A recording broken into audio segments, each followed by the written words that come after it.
Hey, good afternoon. It's a late November day, starting to get sort of that wintry fall, dreary feeling. November 21st. I've been real busy lately doing a lot of stuff with scouts, so not posting a lot. Been doing a lot of overnights, though, with the Cub Scouts, which brings me to today's topic. I was asked to talk to our boys about the 10 essentials.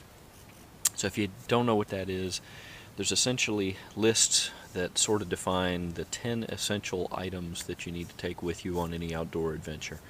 My thought is, first of all, there is no single list of 10 items.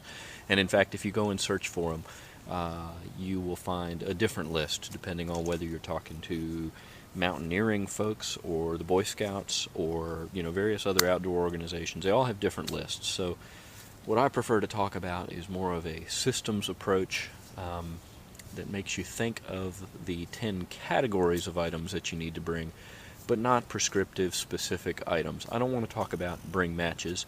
I want to talk about more general things like a way to build a fire. So that's what I'm going to talk about. In talking to the scouts, I came up with this little mnemonic device to help remember it, and it's sort of an acronym called Fish in Fern. Okay, picture a nice trout laying in a bed of fern and you get the idea. Fish in fern. You won't see that anywhere else, I don't think. I think this is something that I just made up to help communicate it from a systems approach. A couple of things before I go through it. Again, I'm not talking about items, I'm talking about systems. But the other key thing is you can't think about what is required on a trip without knowing a little bit about what your risk portfolio is going to look like. Where you're going to be, what the weather is likely to be.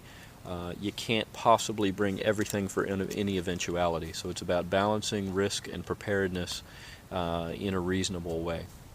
The other thing is that it's essential to have skills commensurate with the things that you're bringing in the activity you're involved with. It does not help you to have all sorts of equipment that you don't know how to use. So again, I'm not trying to build a checklist that you can go through and say, yep, yep, yep, yep, yep. Instead, what I'm trying to do is create a device that will help you think through those eventualities and those possibilities and more adequately prepare for any kind of trip, whatever that might be, whether it's a day hike, an overnight, a month-long canoe trip, what have you. It just makes you think through, what am I really going to need to do this? And it's a helpful device to help you get more comfortable and have a better time in the outdoors. So with that as a prelude, let me jump right into it. Fish in Fern. It's a mnemonic to help us remember. It is not by any means any sort of rank of importance. All of these items are essential, right? But they are grouped somewhat logically in addition to being something that's easy to remember. The first four, fish, F-I-S-H, all have to do with being comfortable in a given weather situation, temperature extremes and what have you. So the first one, F, fire. You need to know and be able to build a fire. Again, even if you're out on a day trip, you ought to have a mechanism. Now, again, this can be as simple as having a lighter and an ability to strike a fire when you need one. However, this doesn't work really well in windy conditions, and they run out, right? So run out of fuel. So you need to make sure it's going to work. Waterproof matches.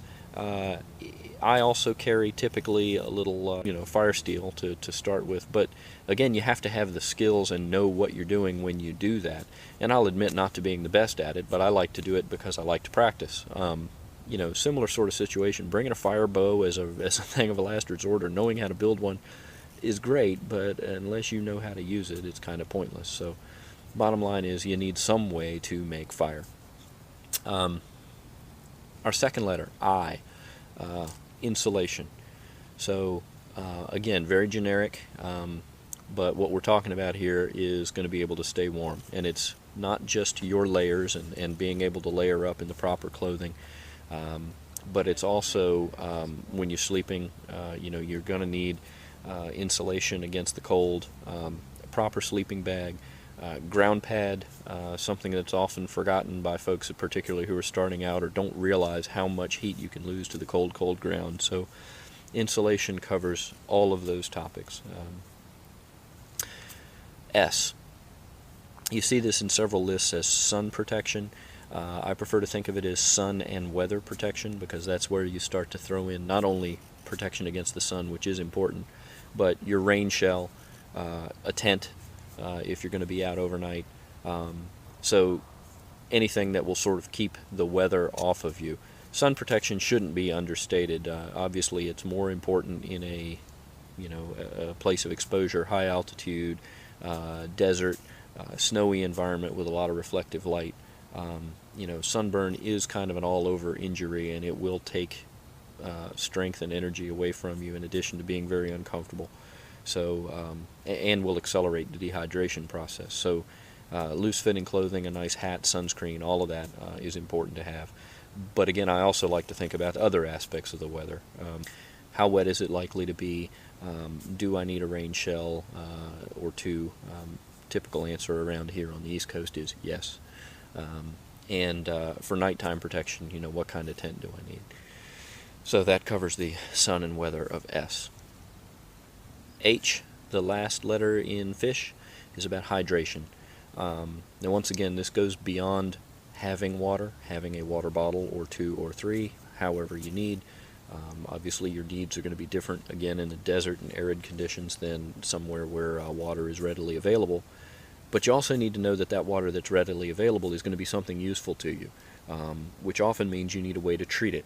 So whether that be a UV source like a SteriPen, or a physical pump and filtration system, or chemical treating, you need to have that in addition to the water source itself. So again, it's hydration. It's the whole span of what do you need to get fluids into your body. In. The I for in is illumination. Even on a day hike, things go wrong. You wind up longer than you need to be outside, or than you plan to be.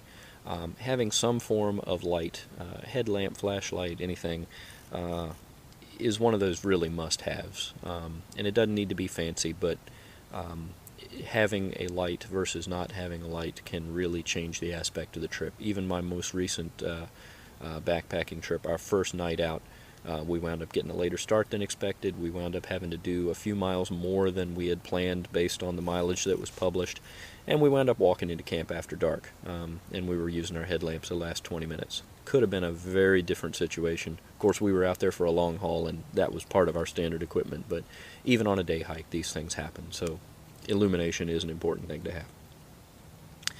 N, nutrition. Now again, if you're with a long trip, obviously you're thinking through food. Part of the nutrition equation is how do you prepare and deliver that food. So you're thinking stoves, you're thinking pots, you're thinking a mess kit, whatever is required. But again, even on a day hike, you don't want to bonk. You need those high calorie, high energy, low weight types of items that can deliver energy in a hurry. And particularly if you're doing it with the likes of scouts or kids in general, low body mass, kind of high energy, high metabolism. They are full of energy, but they will bonk in a hurry, and nothing ruins a trip faster than getting 2/3 of the way through your hike and your blood sugar just plummets, and then you've got very, very distraught, unhappy children on hand. So something to boost that blood sugar and that calorie intake is important on any trip. Okay, so last but not least, fern. These also sort of have a logical grouping. You can think of them as just in case kind of items, although that's not entirely true, as you'll see. So fern, the first F is first aid. Obviously this is something you don't have to use or hope to not have to use very often, but a basic first aid kit is an essential on any trip. Now obviously what you take with you as a crew of 8 into untrammeled wilderness with very little chance of extraction is totally different than what you're going to take with a small group on a day hike through known territory. But even on those so-called safe close to home trips, cuts, bruises, scrapes, it's nice to be able to clean and and deal with those. Again, this is one of those items where knowledge and understanding of how to administer first aid cannot be overstated. You need to know what you're doing with some of this stuff, because you know, you're lucky if you can deal with an Advil and some Band-Aids and that's all you need. But having the knowledge to know what to do with a sprained ankle, with a broken limb, those are, or a significant bleed, those are things that can and do happen, and some basic knowledge is extremely important there. Moving on, the E in FERN is for emergency. Now obviously first aid could constitute an emergency, but what I'm thinking about here more is extraction, signaling. Let's say I do get into a situation where people are immovable, or I get trapped by weather, and I can't get out when I plan to do it. In a lot of places, you know, emergency gear could constitute a cell phone, or at least part of that. Good coverage exists in a lot of places, and just the ability to text or message and let folks know where you are and what the problem is. Cell phone is a key piece of gear, in my opinion, for a lot of the country nowadays. But aside from that, and if you're lucky enough to be doing some nice trips in areas where that's not available, at a minimum, you know, signaling devices, mirrors, whistles, those sorts of things. And in some cases, you know, maybe the satellite spot GPS locator, depending, again, on what your circumstances are and how remote you're likely to be. Emergency could also constitute simpler things like, well, what if I just have a space blanket with me, some way to build a temporary shelter if I need to trap some heat, what have you. And again, knowledge goes a long way here. You don't set out on any trip anticipating it becoming a wilderness survival situation, but having some basic tools to help you in the case that you do find yourself in that situation can go a long way to easing the comfort level and helping you enjoy the experience a lot more. So, the R in FERN. I'm taking some liberties with this one. I'm using the R to remember repair, but it's really repair and tools. So depending on what trip you're taking, I mean, obviously if you're in a boat, you might need different repair tools than if you are backpacking. So backpacking, for example, I usually have a simple sewing kit. With boating, you know, I might have a simple patch depending on what kind of boat I was using, if it's an inflatable, for example. So it is different. But then again, one of the key tools, and this thing will do a lot for you. I mean, obviously, I don't think many people would think about going out into the outdoors without a decent knife.